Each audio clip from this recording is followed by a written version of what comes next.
చిన్న కథలు పెద్ద పాఠాలు. చిట్టి కథ స్టోరీస్లో ప్రతి కథ ఒక సందేశం. చూద్దాము పదండి.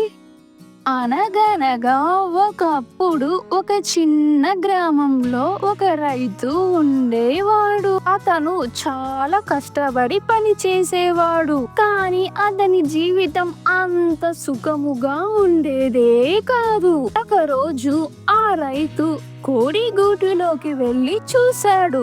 అక్కడ అతనికి ఒక ఆశ్చర్యం ఎదురుపడింది. అది చూసిన రైతు చాలా సంతోషపడ్డాడు. కోడి ఒక బంగారు గుడ్డు పెట్టింది. రైతు ఆనందముతో నిండిపోయాడు. ప్రతిరోజు కోడి ఒక బంగారు గుడ్డు పెట్టేది. కొద్ది రోజులకే రైతు ధనవంతుడయ్యాడు. కాగా వాళ్ళ జీవితం గుడ్డు రావడం, బంగారు గుడ్డు అది కూడా.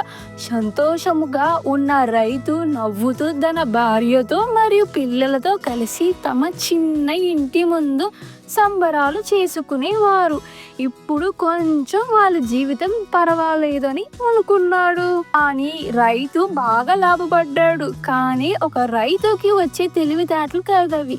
రైతు ఇలా ఆలోచించాడు, నేను ఈ ఒక్క బంగారు గుడ్డుతోనే ఎందుకు, దాని లోపల ఇంకెన్నున్నాయో అనుకొని స్వార్థపడ్డాడు. ప్రతిరోజు ఒక గుడ్డు ఎందుకు, కోడిలో ఎన్ని గుడ్లు ఉంటాయి, ఒకసారి తీసుకుంటే ఎంత బాగుంటుందని అనుకున్నాడు. రైతు ముందు వెనకాల ఆలోచించకుండా ఆ కోడిని చంపేశాడు. దాని లోపల తీసి చూస్తే ఏమీ లేదు. రైతు అప్పుడు అనుకుంటున్నాడు, కోడి ఒక గుడ్డే పెట్టింది, అదేమన్నా మిషనా అనుకున్నాడు. ఆ స్వార్థం వల్ల ఈ కోడిని చంపేశా, ఇక నుంచి నా జీవితం ఎట్లాగో ఉంటుందని చెప్పి కోడిని చూస్తూ ఏడుస్తూ కూర్చున్నాడు. రైతు బయట కూర్చొని ఇలా ఆలోచిస్తున్నాడు, విచారిస్తున్నాడు. తన లాభం వల్ల తనకు ఉన్న సంపదనే కోల్పోయానని. చూసారా, లాభం మనిషిని నాశనం చేస్తుంది. ఏంటనుకుంటున్నారు? అవును, లాభం వచ్చింది, దాంతోనే ఉండొచ్చు. కానీ ఆ రైతు ఏం చేశాడు? ఆ లాభానికి ఇంకా ఎక్కువ రావాలని స్వార్థంతో లేని దానికోసం దాన్ని చంపేశాడు. ఆఖరికి ఏమైంది? ఉన్నదే పోయింది. అందుకనే అంటారు, లాభం మనిషిని నాశనం చేస్తుంది. సంతోషంగా ఉన్న దానితోనే కృతజ్ఞతతో జీవించడం నేర్చుకుందాం.